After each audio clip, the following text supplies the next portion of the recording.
La France a désormais de nouveaux squelettes dans son placard.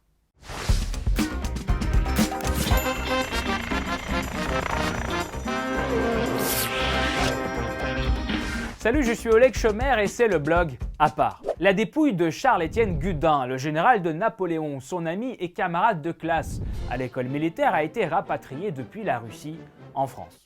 Les ossements ont été retrouvés par miracle. Pendant plus de 200 ans, on n'avait aucune idée de l'endroit où était enterré le chef de guerre. Frappé d'un boulet de canon qui lui emporte une jambe, il meurt à Smolensk en août 1812 des suites de ses blessures. Napoléon, à qui le général tient vraiment à cœur, ordonne d'envoyer le cœur de celui-ci en France. Le corps, lui, est enterré précipitamment dans les marécages russes.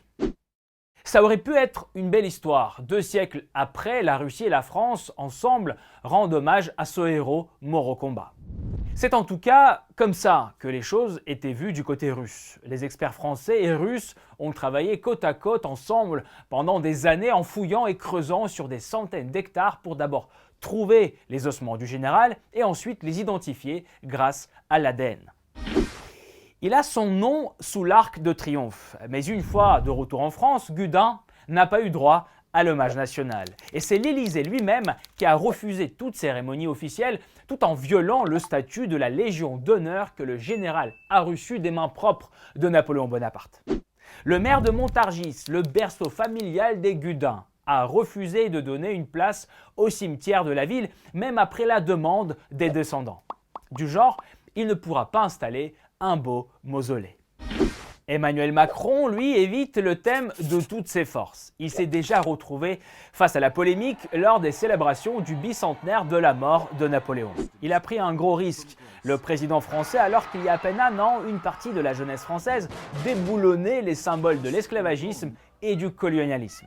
Aujourd'hui, on considère que les actes héroïques pendant une guerre ne le sont plus si la guerre est perdue. Annuler les exploits, annuler l'histoire, une mode qui se répand un peu partout.